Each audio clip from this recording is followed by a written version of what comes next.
beginning of the term after the Yom Tovim, and that is we rarely get to speak about Bereshit. We already are up to Noach. I want to today speak about a phenomenon that's used in the Torah, which is a dialectical phrase, a phrase at critical junctures where the Torah is talking about a duality, where the Torah is speaking about two, yes, close the door, please, or ask them to come in. Okay. All right. Where the Torah is speaking about two different phenomena or two different forces that are acting in consort. Now let's talk about it, and we're going to speak about it as it appears in Bereshit. We're going to speak about it as it appears in Noach. We're going to come back to Bereshit at the end. But the first thing I want to do is there are going to be some side things that we're learning as we're going. I want you to take a look at the 4 quotes that I have for you on the first page. And I want you to notice how Adam is referred to differently in the first 2 from the last 2. And these are just representative of those periods of time in the biblical text. What's the difference between Ha'adam and Adam? Why does the Torah begin by talking about Adam as Ha'adam and Hashem speaking to him as the man or the Adam? And why later on is he simply referred to as Adam? What's the change? And this is one of those very subtle changes in the text that you have to look at, you have to be careful to find, and it's very important. What would you suggest? Does anyone have a suggestion? What would be the difference between Ha'adam and Adam? One is mankind and one is specifically. Exactly, correct. Whenever the Torah refers to, she said, one is mankind and one is specifically this man. And that when the Torah refers to Adam as Ha'adam, and HaKadosh Baruch Hu communicates with him as Ha'adam, he's communicating with Adam as the representative of mankind. And therefore, all of the stories that take place during the time that he's being referred to in that way are actually stories that are not just taking place to him, but stories that are taking place to mankind and lessons that are emerging for mankind. And therefore, if you take a look at the critical juncture, the critical juncture is the story of Cain and Hevel. That's the last piece that takes place in the Torah in which Ha'adam is referred to. And therefore, what occurs to us is that the lessons that are learned from that story, as well as the stories before it, are critical to mankind as a whole. And I'll just give you one example from the story of Cain and Hevel. We've spoken about it before. When it comes to Cain and Hevel, there's a very strange pasuk in the Torah. The pasuk in the Torah says as follows: Vayomer Cain el Hevel achiv, vayhi biyosam basodeh, vayokom Cain al Hevel achiv vayargeu. And Cain said to Hevel, and they were in the field, and Cain rose up against him, Hevel, and killed him. What's the problem? What did he say? Correct. All right. So we're gonna skip most of the Torah on this, and we're going to go straight to the Pashut Pshat. It's a beautiful medrash, but we don't have time for it today. What's the Pashut Pshat? Why would the Torah leave out what Cain said to Hevel? Pashut Pshat is, it doesn't matter. It doesn't matter. No matter what Cain said to Hevel, the act that he performs is so despicable that there is no rationale for it and no excuse for it. And what the Torah does, it's amazing, because it uses the verb amar instead of vayida. If it would have said vayidaber Cain im Hevel achiv, it would have been a halbatzara. It would have been okay. It would have been okay. They had a conversation. You don't have to tell us what. But when you say amar, you are saying in the text, he said X. There is no other place in the Torah, to my knowledge, where the word Amar appears, where the text does not then tell us what's being said. And that's why this is such a profound lesson. What the Torah does is the Torah tells us something was said. Perhaps it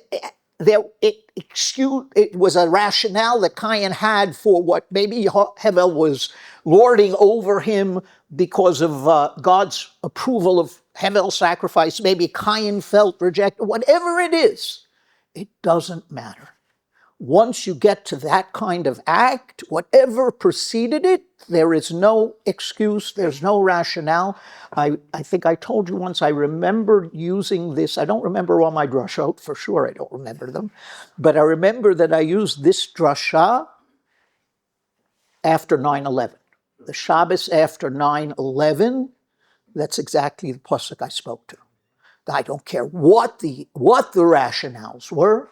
Something so despicable can have no excuse. Okay, now, so therefore that's what we have here is we have Adam, ha-Adam is mankind, and Adam is man, right? Adam is this individual.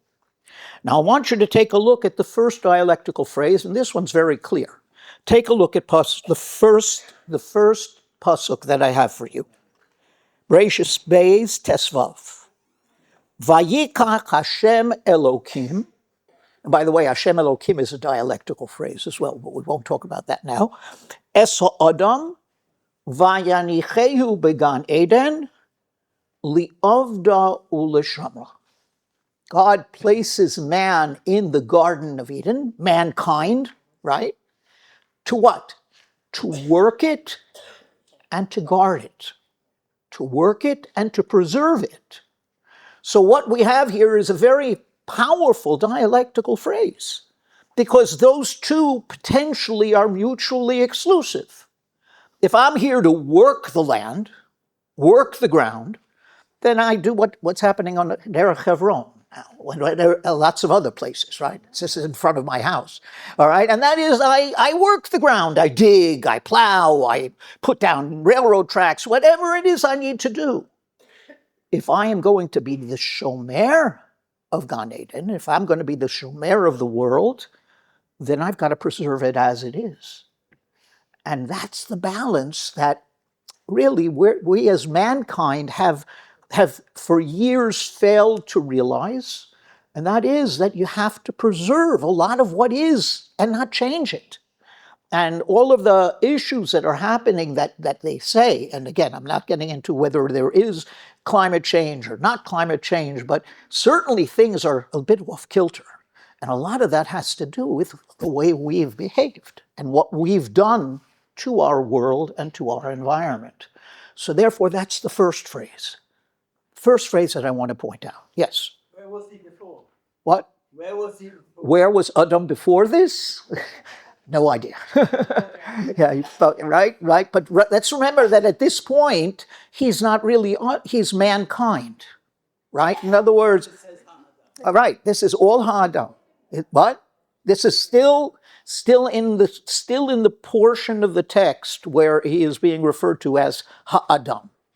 So, what? No, I wouldn't, because the man is Ha'adam, the man, right? Adam is Adam, right? So the man refers to mankind. Adam refers to Adam, I and understand what she's saying, because when you say when you use hey idea, it's a a specific thing, right? This is really the opposite. This is the opposite. I understand what you're saying, but nonetheless, when we think about it, the man sort of refers to mankind. A global force, right? And by the way, the first time that it changes to Adam is in the last line on the page. The second to last line on the page. Vayeda od Adam es Chava ishto. At that point, he has relations again after Cain is murdered, and they have another child. After Hevel is murdered, thank you. I'm sorry. Change the story. And they have another child, and that child is Shais, and all of mankind descends from this third child. So what is happening at this point is Adam is moving from the representative of mankind to the progenitor of mankind. As the progenitor, he is Adam. As the representative, he was Ha-Adam. Okay, now let's go to the next. The next is glaring, but also somewhat strange. Take a look at the creation of Chava on page number 2. Now,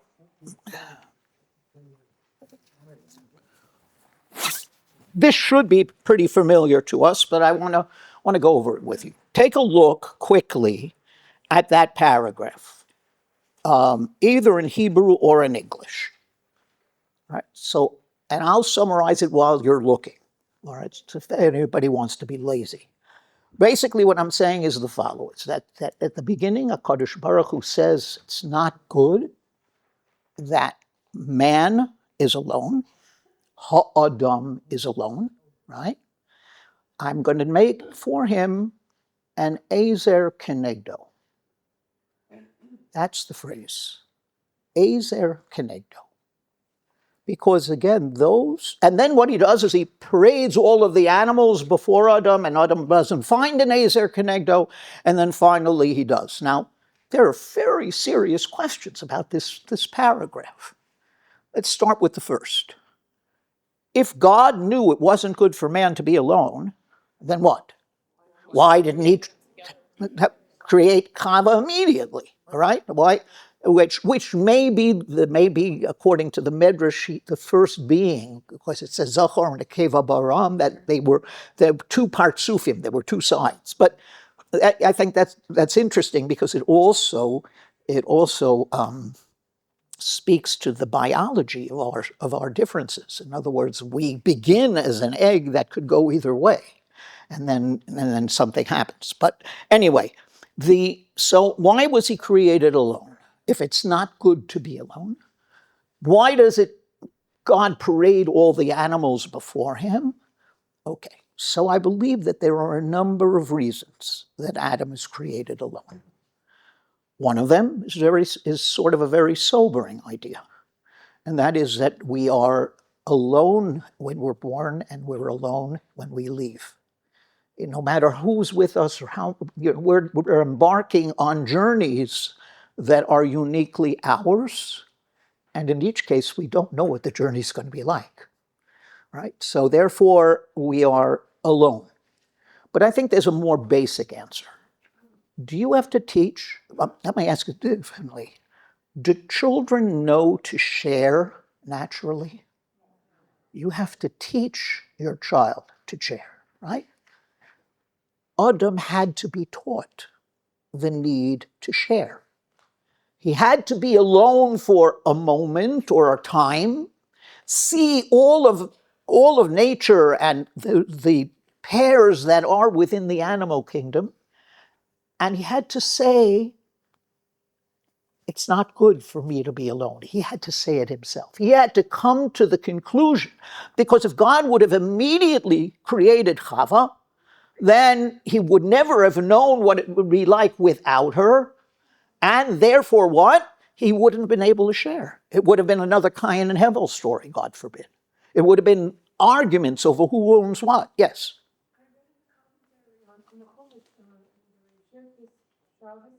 That Adam was there for a long time before Chava came on. It wasn't like the same day. Right. So, okay, so the answer, she said that, I'll repeat the comment. She read in a commentary that Adam was there for a very long time before he actually, before Chava was created. He was alone for a long period. I think it's a matter of commentary. In other words, it's not clear. It's not clear from the text. Maybe he needed a very long time. It's one thing to teach your child not to share when he's an infant. It's quite another to teach an adult to share.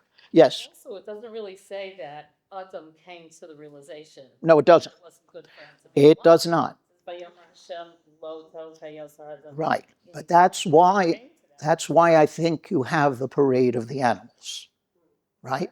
The parade of animals in this paragraph. Because what? Lo tov? We the answer is, what's bad about being alone? That's really it is not good for man to be alone. It's not. We need each other. We need, I'll quote another pasuk for you. When Yaakov is suddenly involved in the struggle with the angel, right, before he meets Esau, what does the Torah say? Vayivaser Yaakov levado, vayavek ish imo ad alos hashachar. Yaakov was left alone. How that happened, we'll get to someday. But that was the moment he became vulnerable. And that Sorno, I think it is, says that that's why we don't eat the gid hanoshe, which is the sciatic nerve, which dates back to this event. We can't eat it because that's where Yaakov was wounded. And the Sorno says it's a fine. We are being fined. We never should have left Yaakov alone. So across time, we have that permutation. Yes.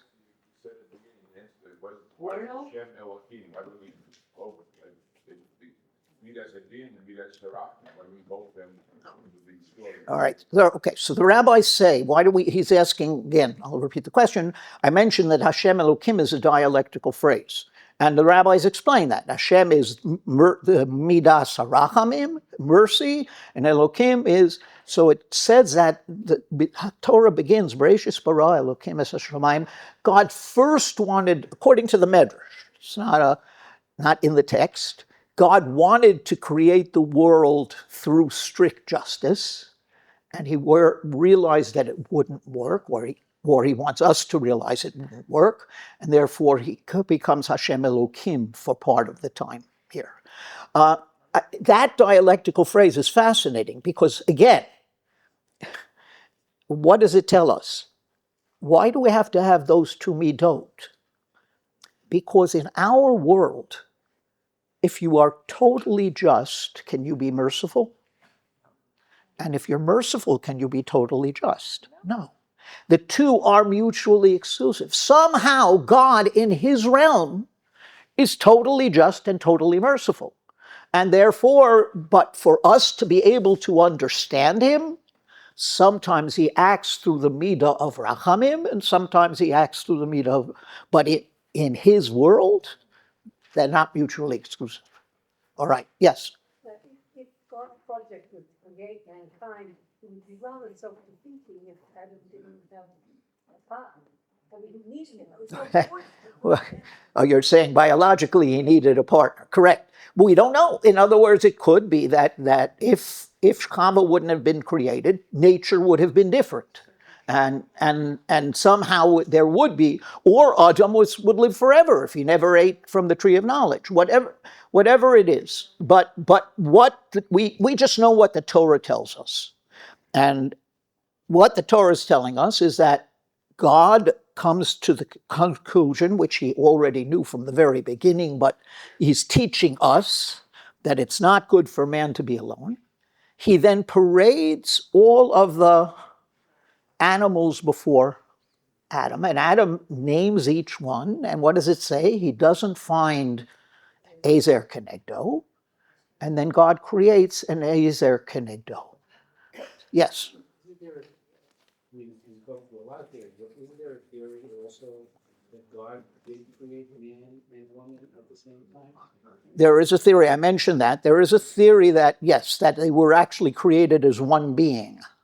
Right, man, right. So that's possible, because the Torah has two versions of man's creation. When it's found in the days of creation, it says, Zachar unekeva bara'am. He made them male and female. Then when it gives the detail, it has Chava being created now. So it could be that what God did was just split Adam. We don't know. Yes? Okay, after that, because if you look at the next pasuk after it says Zachar and Kiva Ba'al, somebody said it, Very good. All right, right. Well, you can't have proved, which was what was said. Correct. Very good. Very good. In our natural world, you need Chava and Adam, right? Okay. Yes. Okay. One more quick comment, and then one more. Could you, if it fits in with your speech, could you say something about Lilith? No. Right. All right. I think that would be off our we'd take some time, and we don't have that. All right. I'll be happy to speak with you after the class. I'll be happy to speak with you after the class, but it's not. She wanted me to speak about Lilith. What? Oh, Alan's point was that supporting the point that was said before. The pasuk after it says Zacharu nekeva bara'am, God says pru urvu. So therefore, it's an indication that you need both. All right, now, yes, one less. The more I learn into liberation, the more I find gaps. And certain things, like Merachet al you can create mine. Yeah, right. There's many gaps. Those gaps we fill. But you said that all the problem came from faith. Maybe not. I didn't hear what you said. All the project, the entire world came from shade. From shade, yeah. Why? Because there's no one else. I would think the Torah would tell us if Adam and Eve had other children. Yeah, well, I'll tell you a big gap. There had to be girls. Where do they come from? All right. So, but anyway, let's go on. What we need to do is see what the text is telling us. What is this parade of animals? So it's showing Adam two things. Everyone has a companion in nature, and it's not good to be alone. And none of the things that already exist, none of the beings that already exist are what? Are appropriate for his companion. He's not, as much as he's animalistic, he's human, and therefore companionship will require more than the physical companionship. And therefore Hashem, and then now, yes. What? The naming, I think, is,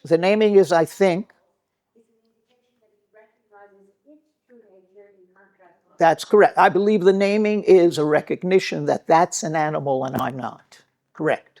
Okay, that's an animal and I'm not. All right, now let's go. But let's go to the dialectical phrase. Ezer kenegdo. God says, I want to create an ezer kenegdo. I want to create an ozer. What's ozer? Help. What's neged? Against. Right? So the rabbis come and they do what they often do with these dialectical phrases, and they say either one or the other.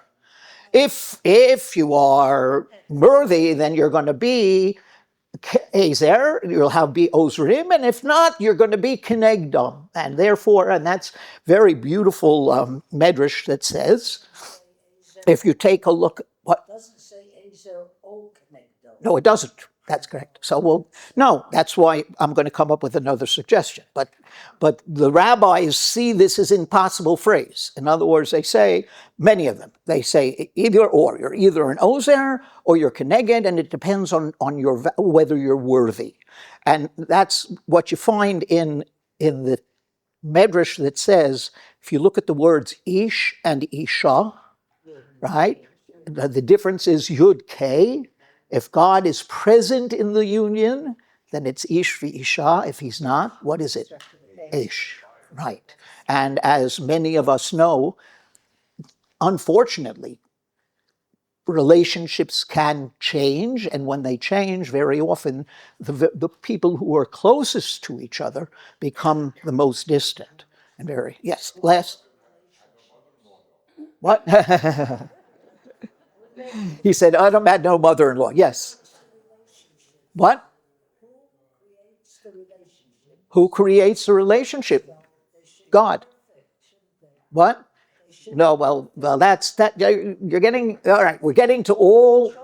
another shear for that, which is, why does God change his mind and create a flood? What, all of that. In other words, what?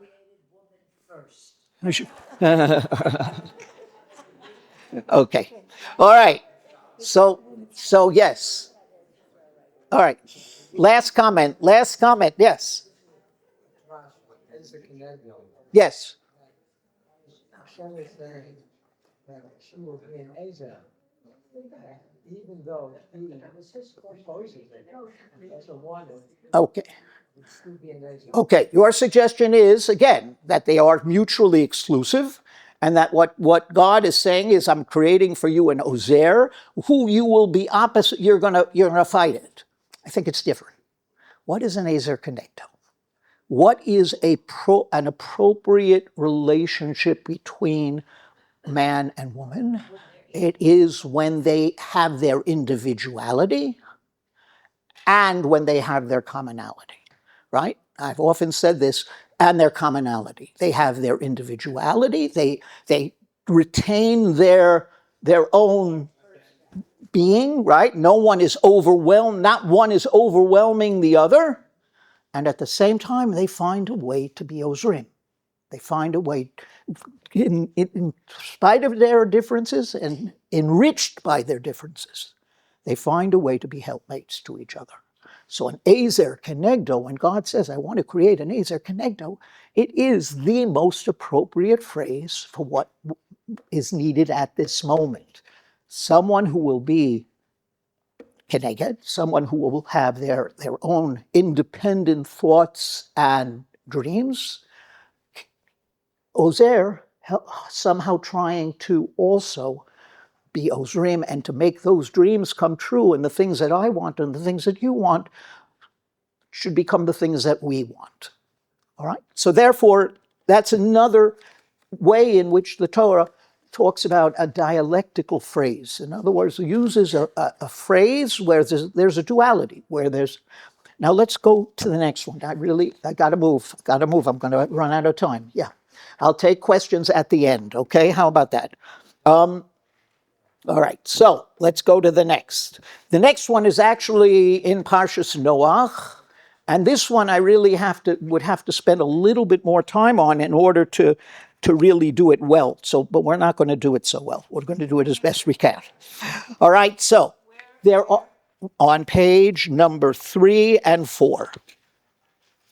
No, where are we? Yeah, page number 3 and 4. Correct. There are 2 generations, or 2 that are destroyed in Parshas Noach. We often forget that. The first is the Dar Hamabel, right? The generation of the flood. The second is Dar Haflaga. It's the generation of dispersion, right? Now, what's fascinating is their punishments are vastly different, right? In other words, they're both have to be rejected. And why is the Torah telling me this? What do I learn from these stories? So you have to try to say, okay, so what was the sin of the people of the flood? And what was the sin of the people of Dor HaFlaga? So the Torah tells us, it's on your sheets, the Torah tells us when it comes to the generation of the flood, it uses one word, Hamas. Amazing, isn't it? Right? All right? Amazing. All right? Hamas. And what is Hamas? Hamas is violent theft. So in other words, the Torah says, the rabbis will say there were all sorts of horrible things happening, but the thing that sealed the deal was violent theft. Next. What was the sin of the generation of the flood? It's hard to tell. The Torah does not indicate what that difference was, right? The Torah and there are all sorts of potential answers. God wanted them to spread out and to explore the world, not to stay together. They're trying to rebel against Hashem. But the most pivotal medrash, I think, is the following. It's a famous medrash. It's on your sheets. The medrash says that the Tower of Babel was 7 tiers. And what would happen is someone would come up one side carrying a brick, put it down, and go down the other side. If a man fell off, let's start the other way. If a brick fell off the tower, then the people would go into mourning. Oh, where are we going to find another brick? If a person fell off the tower, all right, so that's how the rabbis view the sin. Now let's back up. How do the rabbis view the sin of Dar HaMabul? Okay, so they view the sin of Dar HaMabul in a very, very strange way. Take a look at page number 5. No, 4. No, sorry, 3. 3. Number 3. If you take a look at the next to the page, at the paragraph towards the bottom, actually in the middle, right, in the middle of it, the rabbis say, what was that? Let's describe this violent theft. So they say what was happening was a person would go with grapes or legumes or whatever it might be, and they would stand at one end of the path and they would walk down the path. And as they walked, everybody took one grape, osherad, right? Everybody took one grape. Well, it wasn't taking one grape. But so you could not convict anyone of a crime because it's not a shava pruta, it's hardly anything. What are you going to punish me because I take a grape? But what happens is that by the end of the path, what? There ain't no grapes left. So that's how the rabbis see that sin. Why are they? So I believe that this is another dialect. It's not a dialectical phrase, it's a dialectic between the two generations.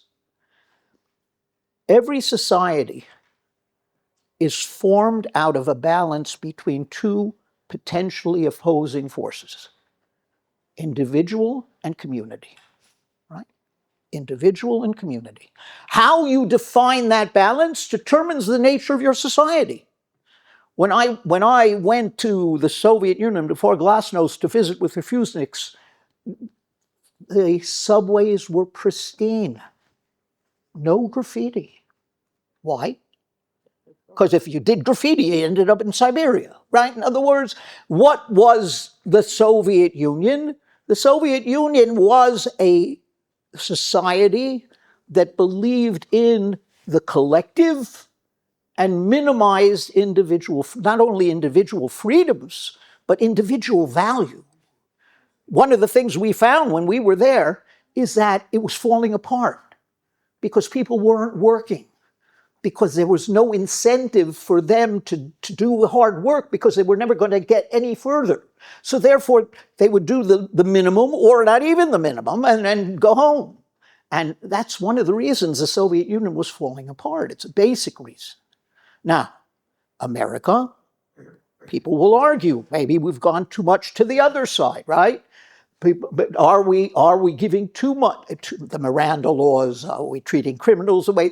Whatever it may be. But it's the dialectic between those two phrases, that duality, that defines society. Now let's take a look at these two, the way the rabbis view these two sins. When it comes to the Dor HaMabul, everybody's taking a grape. Individual greed, my need, and I'm doing it in a way that end runs the community, around the community. I'm basically showing no respect for the collective. I'm saying I can take what I want, and if it's minimal enough, you can't do anything. So I'm finding an end run around collective law and collective being. When it comes to the Dor HaFlaga, it's exactly the opposite. If a brick falls off, they go into mourning. If a man falls off, they don't pay attention. What does that mean? The only thing that mattered to them was what? The collective. The only thing that mattered to them. Individual rights and individual worth. That's why I believe these two generations are punished so differently. When it comes to the Dora Mabul, where the issue is the balance is skewed towards the individual in an unhealthy way, how do you deal with it? You get rid of the individuals. When it comes to the Dor HaFlaga, where the problem is not the individuals but the collective, how do you solve it? You get rid of the collective. They all speak different languages, they spread out, this society can no longer exist. And I believe that that is why the Torah is telling us these two stories. Torah is telling us these two stories because this is the beginning of civilization. And the Torah wants us to understand that for civilization to thrive, you have to have that healthy balance between individual and collective. And the Torah is challenging us to see that balance within these two stories. So again, opposing forces, this case not a dialectic phrase, but opposing forces. Now we're going to go to the most important one of all. Take a look at page 5.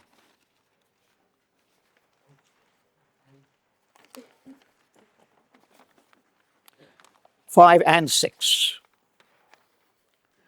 All right, take a look at the second day of creation and the sixth day of creation. What is missing in the second day? It doesn't, everybody notes this, the rabbis note it, many of you may have learned it in school. What's missing is the phrase, Vayar Elokim Ki Tov. It's not present on that second day, right? Now let's go to the sixth day, which means God saw that it was good. And what that means, according to the Ramban, obviously God knows whether it's going to be good before he makes it. But basically, says the Ramban, that phrase means that creation has reached a point where God wants to sustain it as it is. He moves from creator to sustainer. And the Ramban says if he would withdraw, he's constantly sustaining. And God forbid if he would withdraw, that would be Hester Ponim, and that the initial primordial chaos would reemerge. Okay? Now, Chas v'sholom, we've seen it.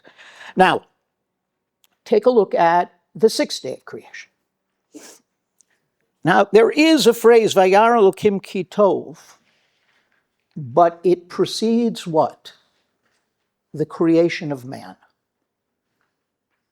It says, Vayar Elokim Ki Tov, after he creates all the animals, and then he creates man, and then what happens? Vayar Elokim es kol asher asa v'hinei tov miyod. God saw everything he created and it was very good. Different explanations for that. The simplest pshat would be that everything together is more than the sum is more than the individual parts. Right? In other words, all together. Right, correct. Now, why would the Torah leave out Ki Tov on those two occasions? So most of the commentaries will say they're two separate reasons. In the case of the second day, it's because he wasn't finished with the act of separating. Right? He finishes that on the third day, where you find the phrase Ki Tov twice. One to indicate that he's finished what he began on the second day, and one to indicate that he's started now to create the third. Why would God leave out Ki Tov when it comes to man? That you should be. What do you say? Right? You need woman? We got that already. Because man is not by definition good. He is the only creature that what? That has free will and that can choose good or evil. Now, I would suggest, and this is just something that came to me a while ago. I haven't seen anybody else say it, so I'm not sure it's right, but it's something we can learn from. Why are those Ki Tovs absent? Not because of individual reasons, for the same reason. The second day, God separates heaven and earth. Perhaps that separation on some level is not good. Right? God doesn't really want heaven to be separated from earth. And what then will be the being that will unite again heaven and earth? Man. And that is seen in a beautiful statement by Chazal on the last page.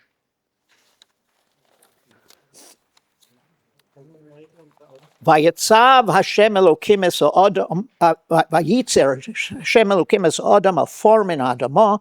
This is the second version of the creation of Adam. Here he is still Ha-Adam, right? Vayipach be'afav nishmas chayim, etc. Look at this Rashi quoting the Medrash. Asahu min hatachtonim umin ha'elyonim. Guf min hatachtonim uneshama min ha'elyonim. And I changed the translation to be, I think, more accurate. God created him from the lower and upper spheres, right? The lower sphere, earth, the higher sphere, heaven. Now, what are the rabbis telling us? Rabbis are saying that we are creatures in conflict, that there is a fundamental conflict within our being. We are, on the one hand, animals. We have the same drives and instincts, etc., but we can write poetry. We can envision dreams. We can do things that no one else can do. That's the Elyonim. And what are we supposed to do with those two realms? And this is where Judaism is so different from other religions. We don't reject either, right? We acknowledge that the best can be when they are together, right? Unlike, let's say, Catholicism, which would say that reject the earthly, go become a hermit. No. Our job is to unite the two. And therefore, perhaps, it's a little bit midrashic, perhaps that's why he leaves out Ki Tov on the second day and on the sixth day. Second day, he divides heaven and earth. Why? To challenge man to unite them. And that becomes the most important dialectic of all. The dialectic, the duality that exists within us, and that we have to recognize exists, and that we have to try to deal with and bring together. Not reject either aspect of our being, but bring those aspects together. Okay, that's finished. We're done. I'll take comments or questions. Yes? In a husband-wife relationship, occasionally the one who is supposed to be Azer has to be connected. You see that your husband is coming home too late, or he's not spending enough time with the children. In order to be Azer, you have to be Okay, connected. good. Very good point. All right. Yes? I think one of the reasons that the Torah for why Adam was originally created by himself alone was to teach us the phrase that we've heard on the news repeatedly about each person being alone in law. Right, correct. I forgot to say that. That is all right. That is also what the rabbis say that. The rabbis say that Adam was created alone to teach us that each individual is an entire world. So that's another beautiful message. Yes?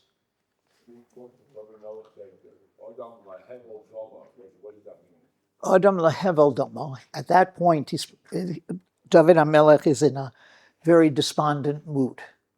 And he is saying, man is like nothing. Right? It's what? No. No, that's an interesting question. I don't know if it's related. In other words, his name was Hevel. Must be related, but I have never thought about it. I got to think about it. Yes?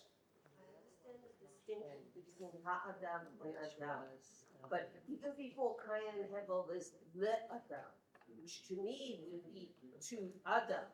And I'm wondering why it doesn't say La Adam. Right, or Leha Adam. Which do you remember where?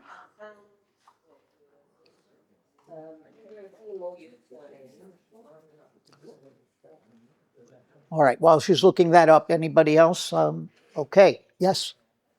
The fact that there's no Ki Tov on the second day Also because the Mayim was fighting, I mean, it's again Medrash. Right. Beautiful, I think, that there were too many fights. There were upper waters and the lower waters, and the only one, like you say, who finally made the connection was Adam. Okay. The Adam separation wasn't good.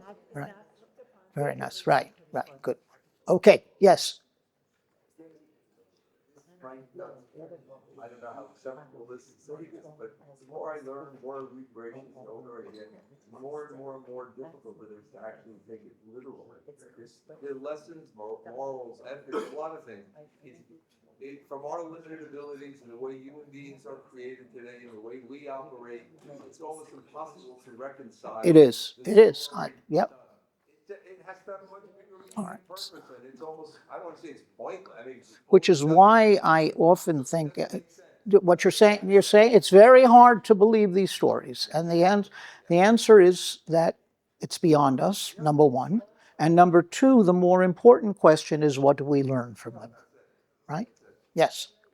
Well, for example, after they ate from Etzadar, le'adam amati shamate. And then after it says, vayas Hashem Elokim le'adam li'ishto. Right. Good question. I don't know why it doesn't say la. Right. When it's in connection, In connection with someone else or some human, right? That he becomes Adam again. Right. but it's before. Before he becomes Adam completely. Yeah. Okay. Last comment and no, last two comments. Yes.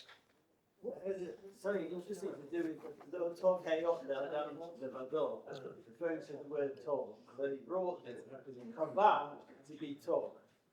And what happened with the snake in the tree, it says that she had instinctive good it was supposed to bring to the relationship. And she was trying to do good. It refers to the eight. The same word. Very, very interesting. The use of the word tov by the Nachash and the right, something else to think about. Right.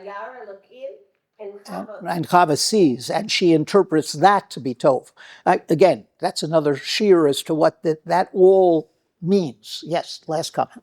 Yes, I just wanted to go back to the destructions.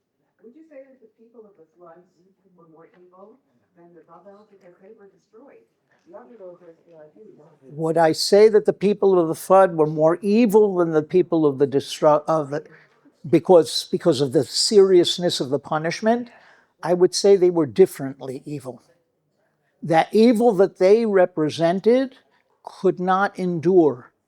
Individuals could not last. We would have self-imploded. In fact, there's a pasuk here, I was going to get to it, but I didn't have time, where God talks about destroying the world, which is interpreted by some to mean the world was on a path towards self-destruction.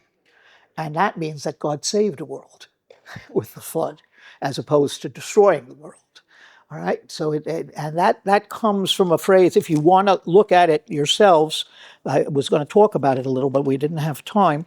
Take a look at page number 3.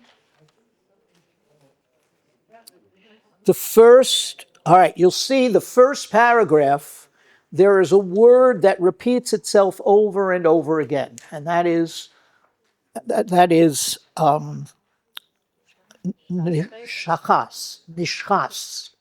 Nishchat. In other words, to destroy.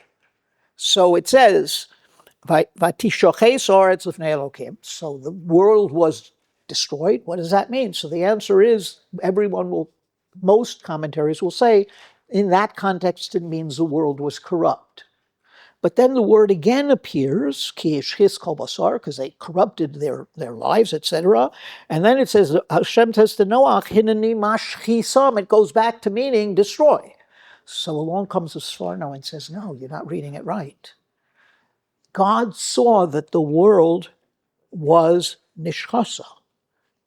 God saw that the world was on a path towards self-destruction. And therefore, what does God do? He destroys the world to save the world. Right? What? Yeah, that's right. But what's fascinating, again, is the language of the text. the way it says it. In other words, the repetition of that word over and over again in that paragraph, it's telling you, take a look at the word. Something's happening here. And that's, I think it's Sforno who comes up with that interpretation. Okay, yes. Good question. We don't know. We don't know. We don't know. We don't know what the primordial chaos came from, right? In other words, we don't know. But we only know what the text tells us. Yes. On the TORAH, the sin was greed, but it mentioned the Laha Mancha is shame. They wanted to give a name, and if you look at the words, the whole idea of bricks, the same root as Ben, Banim. So they were into continuity on their own. It was really against Hashem. They were into continuity of their They were into the continuity of their civilization. That's all. Okay. They wanted a name. They wanted renown as a community. Okay, everybody. Thank you very, very much.